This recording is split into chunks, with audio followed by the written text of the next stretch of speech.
حضور کے لعاب دہن کے جو معجزات ہیں، اگر اس کو بیان کیا جائے تو یہ پوری جمعے کی تقریر اسی پہ ہو جائے گی۔ سیدنا علی مرتضیٰ نے بھی عرض کیا تھا میری آنکھوں میں تکلیف ہے خیبر کے موقع پر، واقعہ نہیں سناتا، صرف اشارہ بتاتا ہوں۔ حضور علیہ الصلاۃ والسلام نے فرمایا تھا جھنڈا آج اس کے ہاتھ میں دوں گا جس کے ہاتھ پہ خیبر کا قلعہ فتح ہوگا۔ شیر خدا سیدنا علی مرتضیٰ رضی اللہ تعالیٰ عنہ، حضور نے فرمایا پکڑو جھنڈا۔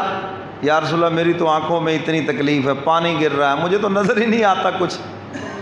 حضور نے اپنا لعاب دہن علی کی آنکھوں کے اوپر لگایا، عرض کرتے اللہ کے محبوب اب تو ایسے لگ رہا ہے جیسے آنکھوں میں کبھی تکلیف ہی نہیں ہوئی۔ حضور کا لعاب دہن بیر روحا، کڑوا کنواں بدر کو جاتے ہوئے راستے میں آتا ہے، اللہ لے جائے سب کو۔ تو صحابہ نے عرض کیا پانی ہے، کڑوا ہے، پینا ہے، اور اتنی تعداد میں ہیں تو کیا کرے؟ حضور بنفس نفیس تشریف لے گئے اور اس کنویں کے اندر اپنا لعاب دہن پھینکا۔ صحابہ فرماتے ہیں وہ کڑوا کنواں میٹھا ہو گیا۔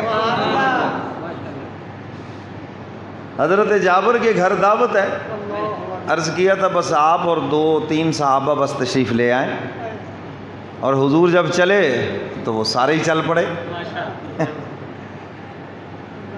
اب وہ 1400 آدمی ہیں، اور کہاں 3 آدمیوں کا کھانا اور کہاں 1400۔ ہمارے یہاں براتیں آتی ہیں نا جی، 100 آدمی زیادہ ہو جائے، اتنے جدید نظام کے دور میں وقت پڑ جاتا ہے، کھانا لیٹ ہے جی، مولوی صاحب ذرا نکاح کا ٹائم تھوڑا سا گزار دیں، 10 منٹ بیان کر دیں، کیا ٹینشن ہے جی، وہ ذرا افراد زیادہ آ گئے، کھانا لیٹ ہے۔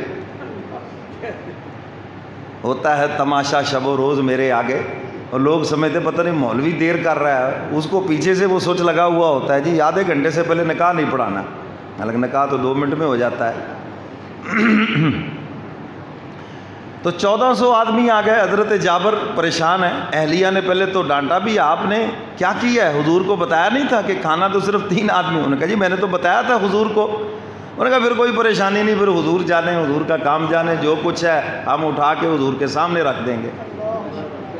حضور تشریف لائے، میزبان کے چہرے کے اوپر کیفیت دیکھی، گھبراہٹ، بلایا، حضور نے فرمایا گھبرانے کی بات نہیں ہے، بس آپ نے اپنا لعاب دہن ہنڈیا میں اور آٹے میں ڈال دیا، اور فرمایا کہ بس یہ کپڑا اٹھا کے دیکھنا نہیں ہے، بس اللہ کا نام لے کے ڈالتے جاؤ۔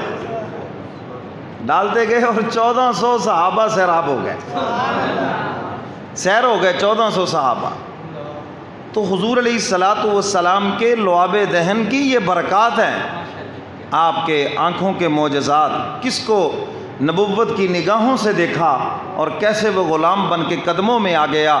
حضور کی زبان مبارک کے معجزات، ہاتھوں کے معجزات، کس طرح ہاتھوں میں کنکریاں کلمہ پڑھنے پہ مجبور ہو گئیں، کس کس چیز کے معجزات بتاؤں۔ اللہ نے اپنے محبوب کو بے شمار معجزات عطا فرمائے،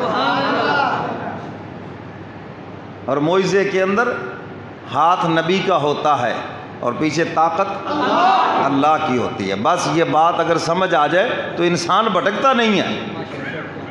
جب یہ سمجھتا ہے کہ معجزے میں طاقت بھی نبی کی ہے تو گمراہ ہوتا ہے،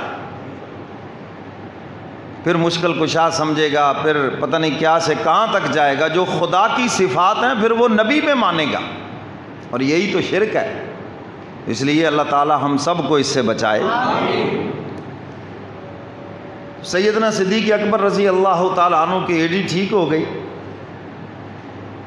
کفار مکہ کھرا نکالنے والوں کو ساتھ لے کر پہنچ گئے غار ثور کے منہ کے اوپر، اب کھڑے ہیں تبصرے کر رہے ہیں۔ کوئی کہتا جی اگر اس میں داخل ہوتے تو یہ جو مکڑی کا جالا ہے یہ ٹوٹتا۔ اللہ جب کام لینے پہ آتا ہے نا جی، دیکھ لو پھر مکڑیوں سے کام لیتا ہے، مچھروں سے لے لیتا ہے، اور بڑی بڑی عقلوں والے رہ جاتے ہیں۔ اس لیے اگر کوئی نیک کام ہو جائے تو میں نہ کرو، میں نے یہ کیا، میں نے وہ کیا، میں نے جی چندہ دے دیا جی، میں نے آسمان دو، کچھ نہیں۔ اللہ کبھی فاسق فاجر سے بھی دین کا کام لے لیتے ہیں، یاد رکھنا۔ اس کے لیے کیا مشکل ہے؟ تو اس لیے کوئی نیک کام ہو جائے تو اس کا شکر ادا کرو کہ مولا تیرا شکر ہے، تیرا فضل ہے، تیری مہربانی کہ اس کام کے لیے تو نے مجھے منتخب کیا ہے، نہ تیرے لیے کیا مشکل ہے۔ کام لینے پہ آئے تو دیکھو مکڑی سے کام لیا جا رہا ہے، اور یہ معمولی جالا اس کو پھونک لگائے تو وہ ٹوٹ جائے، اور اس کو اتنا مضبوط بنا دیا کہ وہ گزر ہی نہیں سکتے، تبصرے کر رہے ہیں۔ اور یہ بھی آپ کو پتہ ہونا چاہیے کہ تبصرے کرنے والے لوگ ہوتے فارغ ہیں، کسی کام کے نہیں ہوتے، زمانے کے نکمے ہوتے جو تبصرے کر رہے ہوتے ہیں۔ جنہوں نے کچھ کرنا ہوتا ہے ان کو کسی تبصرے کی ضرورت ہے تو کر گزریں گے، اور فارغ لوگوں کا کام ہے تبصرے کرنا، وہ تبصرے کر رہے ہیں کھڑے۔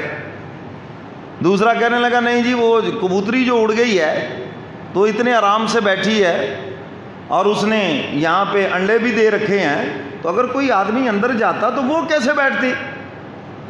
اس کا مطلب یہ یہاں نہیں ہے۔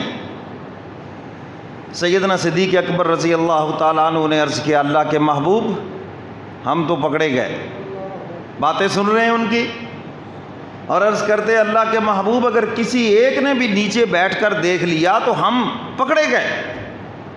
اتنے میں ایک آدمی دوسری طرف منہ کر کے پیشاب کرنے لگا، حضور نے فرمایا یہ نیچے نہیں دیکھیں گے، وہ دیکھو ان کو کچھ پتہ نہیں ہے، ورنہ یہ پیشاب کرنے کیوں بیٹھتا؟ اور غار ثور کا منظر یہ ہے کہ کھڑے ہو کے نیچے دیکھو کچھ نہیں نظر آتا، بیٹھ کے دیکھو تو پھر اندر نظر آتا ہے۔ اب چونکہ ان کی قسمت میں جھکنا تو تھا ہی نہیں، کیسے جھکتے؟ تو سیدنا صدیق اکبر کو اپنی پریشانی، رو رہے ہیں، حضور فرماتے ہیں کیوں رو رہے ہو؟ یا رسول اللہ میں پکڑا جاؤں ایک امتی ہوں، اور اگر آپ شہید ہو جائیں تو یہ تو پوری امت مسلمہ کا نقصان ہے، اس لیے میں آپ کے غم میں رو رہا ہوں۔ حق تعالیٰ کی طرف سے آیات نازل ہو گئیں، فرمایا اذ اخرجہ الذین کفروا ثانی اثنین اذ ہما فی الغار اذ یقول لصاحبہ لا تحزن ان اللہ معنا۔ حق تعالیٰ فرماتے ہیں میرے محبوب وہ وقت یاد کریں جب آپ دو میں سے دوسرے تھے اور غار کی تنہائیوں کے اندر آپ اپنے ساتھی سے فرما رہے تھے، صاحب سے فرما رہے تھے۔ سیدنا صدیق اکبر کی صحابیت قرآن سے ثابت ہے۔ اذ یقول لصاحبہ، جب اپنے صاحب سے فرما رہے تھے کیا؟ لا تحزن ان اللہ معنا، غم نہ کیجئے اللہ ہمارے ساتھ ہے۔ اللہ نبی کے ساتھ بھی ہے، اللہ صدیق کے ساتھ بھی ہے۔ حضور نے یہ نہیں فرمایا کہ اللہ میرے ساتھ ہے، بلکہ فرمایا کہ اللہ ہمارے ساتھ ہے، اللہ فَأَنزَلَ اللَّهُ سَكِينَتَهُ عَلَيْهِ وَأَيَّدَهُ بِجُنُودٍ لَّمْ تَرَوْهَا۔ حق تعالیٰ فرماتے ہیں گھبرانے کی ضرورت نہیں، ہم نے خاص قسم کا اطمینان ابو بکر کے دل کے اوپر اتار دیا ہے، اتار دیا اطمینان، اطمینان رکھیں۔ اور فرمایا وَأَيَّدَهُ بِجُنُودٍ لَّمْ تَرَوْهَا، اور ہم نے تائید کی ایسے لشکروں کی جو تمہیں نظر نہیں آتے۔ میرے محبوب فرماتے ہیں ابو بکر اگر یہ نیچے بیٹھ کر دیکھنا بھی چاہیں تو نہیں دیکھ سکتے، کیونکہ ہم دونوں کو فرشتوں نے اپنے پروں میں چھپایا ہوا ہے۔ وَأَيَّدَهُ بِجُنُودٍ لَّمْ تَرَوْهَا، ہاں ہم ایسے لشکروں سے آپ کی حفاظت کر رہے ہیں جو نظر نہیں آتے۔ وَجَعَلَ كَلِمَةَ الَّذِينَ كَفَرُوا السُّفْلَىٰ وَكَلِمَةُ اللَّهِ هِيَ الْعُلْيَا۔ حق تعالیٰ فرماتے ہیں میں نے کافروں کی بات کو نیچا دکھانا ہے اور تیرے رب کی باتیں بلند رہیں گی۔ واللہ عزیز حکیم، تیرا رب زبردست حکمتوں والا ہے۔